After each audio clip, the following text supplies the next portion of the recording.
Damon Elmore, and I'm sitting down here with my friend Tyrone Broxton. Tyrone, I always have the coolest friends, and I love to brag about some of the work that they do because it's interesting. And you're an executive recruiter with a large national search firm. So I want to pick your brain and hopefully help some of the other people that might be in search. But if I'm a candidate looking for a position, a career, what is it that I can do, or how do I go about a strong job search that will yield me a good result? That's a great question. I think if I had the answer, I'd be making $1 million right now. The first thing, you have to have a strong resume. Yeah. Now, how can you come up or develop a strong resume?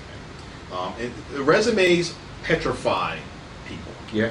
On a daily basis, HR managers or leaders review resumes. Talent acquisition directors review resumes, and those same individuals end up calling me saying, "This happened, that happened. I'm looking for something better or new." I receive their resume, and the red pen goes to it. Right. So it's really interesting the dynamic of how the same individuals who are determining whether or not an individual is worthy of a conversation. Right. Likewise, on the flip side, their resume is just as bad. Guilty as so charged. it happens. It happens, and you move on. But it's just the irony of it all. But the biggest problem that candidates have is, in my humble opinion, and my wife, has got a new job recently, and she's been at that job for a year now. And I'm like, hey, every quarter you should be updating your resume. Yep. This is the problem.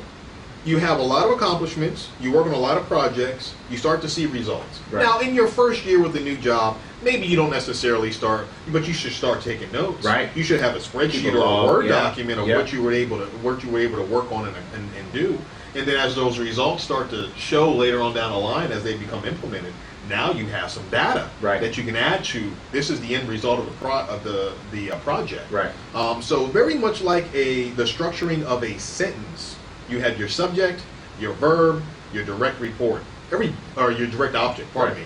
Every bullet that's an accomplishment should be subject, verb, direct object. Right. So I should know what the project was, what the problem was, what the project was, what the implementation, or how did you address it, and then what the result is. Right. And folks don't do that, or nor do they keep a log. Right. So restructuring's happening.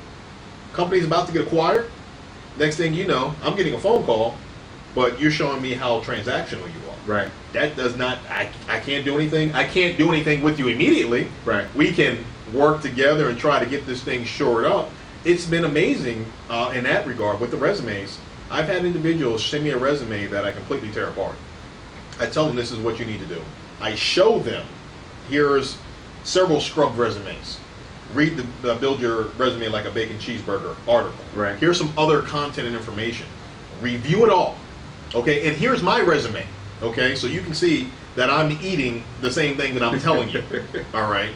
I've seen individuals take their resumes from duds to studs in a matter of 2 days. Wow. So it's there. Right. You just got to draw it out. Right. And it's just kind of like, it's like a coach, you got a kid with a lot of promise. Right. You just got to say, man, you got a lot of promise. This is what you need to do, and you're going to be a star. Right. So it all starts with that. It all really starts with the resume. And we need to be putting the work in on Absolutely. it and treating it like it's important. Yeah. So every quarter, you should be documenting what it is that you're working on or what it is that you've done. And every quarter, in my humble opinion, you probably should be adding that information to your resume. Right. If not, bare bones minimum, keep a log. Right.